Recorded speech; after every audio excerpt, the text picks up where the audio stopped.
things I want to share with you. I want to be the first one on record to talk about the necktie. All right. Have you heard me talk about the necktie? No, all right, Well, so let me talk tell you, about the necktie. Necktie. You know, fashions come and go, but the necktie has been in fashion for over 100 years. Okay. It's a dick, just quite frankly. It starts down here, it comes up here, it's got a big knob in it. It's a freaking dick. For the last 100 years, we've all been wearing dicks. And it works. I tell my cops, you go to the front door of the guy's house, you and your partner got your power ties on, and he doesn't. The monkey brain says, ooh, ooh, ooh. It works. And women almost never wear a tie. Because women wear everything men wear, but they won't wear a tie. Because the monkey brain says, ooh, ooh. And when they do, it's like waitresses and it's demeaning. And so it works. If you got your big red power tie on and the guy doesn't, you're intimidated. Now, don't try to push guys. You push sheepdogs, they'll push back. You stand up with your tie on in front of a bunch of sheepdogs, they immediately are counteracted. They're going to respond to that. But I want you to understand that future generations will look at photographs of our children with their tie on, elders of the church with a tie on, say they all got a dick on. They got a freaking dick. It starts down here, it comes up here, it's got a knob on the top. And future generations say, couldn't they see it? Didn't they understand what they were doing? No. I want to go on record as being the first one to say the emperor has no problem. And dude, why are we all wearing a freaking dick? Yeah. And the cowboy don't wear a tie. Yeah. Cowboy got that little string tie. Yeah. He got a dick, baby. Here's my dick right there, all right? I don't need no freaking dick. I got mine right here, baby.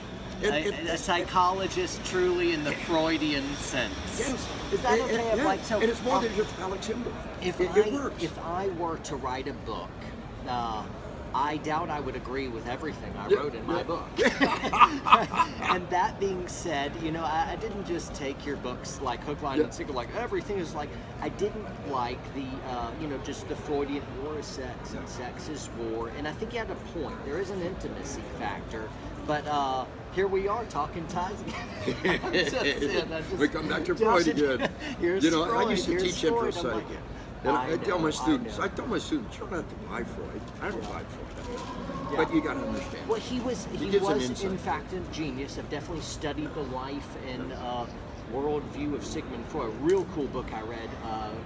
Put the lives and philosophies of C.S. Lewis beside Sigmund Freud and their underlying presuppositions, and really the worldview of Sigmund Freud relative to the great C.S. Lewis were completely antithetical, but a lot of the presuppositions of secular psychology I really reject, and so that would kind of triggered me a little bit. I'm like, oh, just let war be war and sex be sex, man. But you're the expert, so I defer. It's just interesting to explore that. Sure.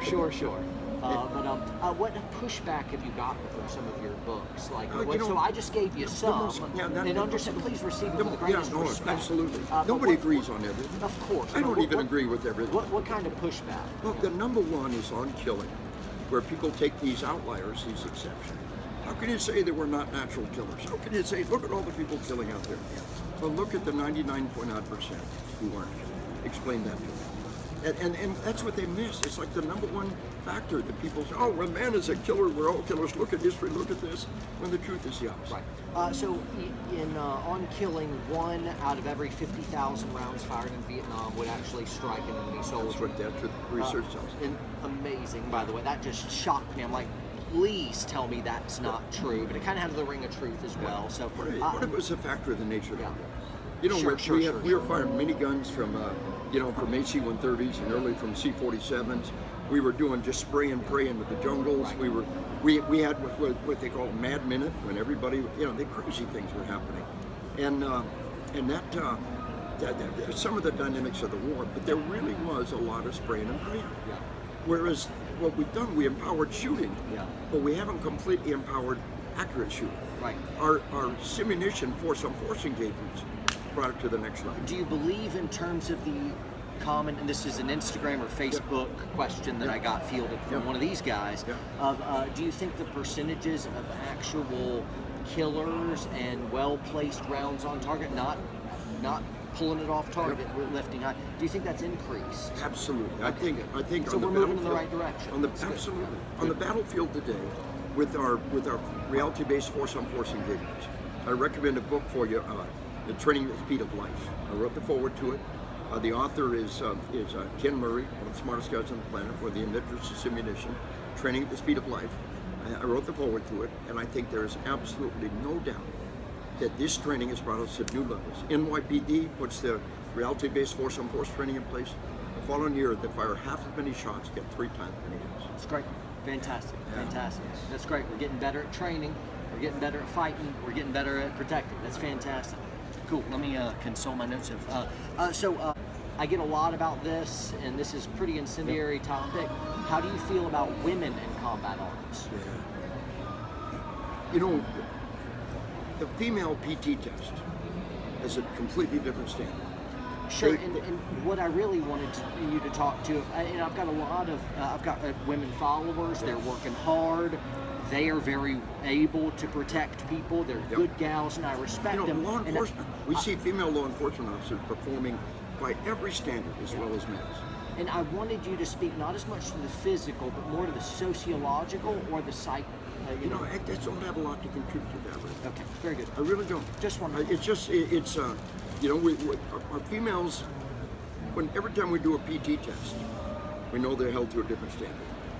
At one point, a kick you out of the Army failure for a male was a max for a female. And that's, we got to understand right up front, we're operating on a double standard right up front. If we are going to do it, then we must not lower the standard. And if there are those who can come up to that standard, then good for you, but then there's so few, and they don't sustain themselves over the years. The impact on their bodies appears to be worse. But I don't have a lot to contribute. Let me wrap up with this though. Sure. Warrior poets. Look, bad times are upon us, and it's going to get worse. But what I want you to understand is we've been here before. You think this is bad, I'm telling you it's bad, it's going to get worse. Okay. But look at 1812 when they burned Washington to the ground. Look at the Civil War, we killed a lot by the hundreds of thousands. Sure. Look at the living hell of the trenches of World War I, or World War II, we fought desperately for survival on two fronts, or the Cold War. Korea, Vietnam, thermonuclear holocaust hanging overhead. There were other hard times. Right. And we'll make it through these times. And the old that is strong does not wither, and the deep roots are not touched by the frost. The final piece I want to wrap up for Warrior Poets is from The Lord of the Rings, the Tolkien. Not all that is gold doth glitter, not all those who wander are lost. The old that is strong does not wither, and the deep roots are not touched by the frost. That's awesome. If we reach back into our roots, if we reach back into our heritage, it will sustain us. And we will not be the generation that fails to pass on to our children all the blessings bestowed upon us by our forefathers. Oh, That's awesome. oh, Cool. Ranger, lead the way. Thanks so much. All the way. All All the right. way. Cool. Good stuff. Awesome. John. I'm really pleased. John, it's an honor to meet you here.